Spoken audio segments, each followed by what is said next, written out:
पवारसाहेबांची भेट अशी जनरल घेतली होती. मुक्तसंवाद यात्रेतला लोकसभा निहाय जो दौरा केलेला होता त्यातल्या वेगवेगळ्या लोकसभांमधले जे कोर इश्यूज आहेत आणि त्यातल्या काही जाणवलेल्या ज्या ठळक बाबी आहेत त्या महाविकास आघाडीचे ज्येष्ठ नेते म्हणून त्यांच्या निदर्शनास आणून देणे आणि त्यांच्याकडून काही मार्गदर्शन देणे, फक्त एवढ्या संदर्भातली ही भेट होती. पण पवार साहेब अनेक मतदारसंघ निहाय बैठका घेतात. तुमचं काही बोलणं झालंय का कुठल्या संदर्भात? लोकसभेसंदर्भात येणाऱ्या निवडणुकी? नाही, माझं तर सगळ्याच लोकसभांच्या संदर्भाने बोलणं झालंय. मी आत्ता मुक्तसंवादमध्ये ज्या 13 लोकसभा कंप्लीट केल्यात त्या 13 लोकसभांमध्ये महाविकास आघाडीच्या पारड्यात जाणारी बीड लोकसभा आहे.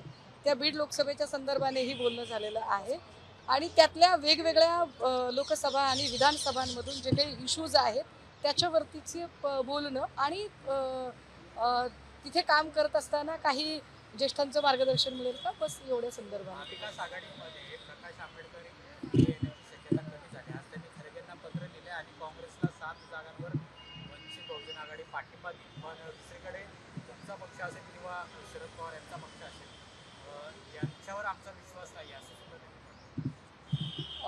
मी याच्या आधीही म्हटलं होतं, पुन्हा एकदा सांगेन, वंचित बहुजन आघाडीने आमच्या सोबत येताना म्हणजे महाविकास आघाडीसोबत येताना काँग्रेस, राष्ट्रवादी काँग्रेस किंवा शिवसेनेच्या पालखीचे भुई होण्यासाठी येऊ नये. त्यांनी यावं. ते म्हणजे त्यांनी किती जागा मागितल्या यावरती आम्हाला वाईट वाटायचं काहीच कारण नाही.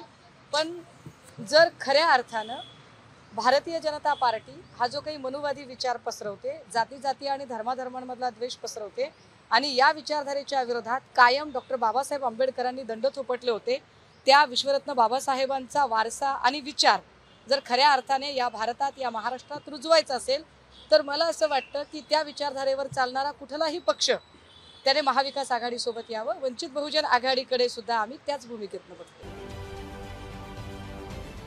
राजकारणातील प्रत्येक अचूक बातमीचे सर्वात आधी अपडेट्स मिळवण्यासाठी सरकारनामाच्या सर्व सोशल मीडिया प्लॅटफॉर्मला लाईक, फॉलो आणि सबस्क्राईब करा.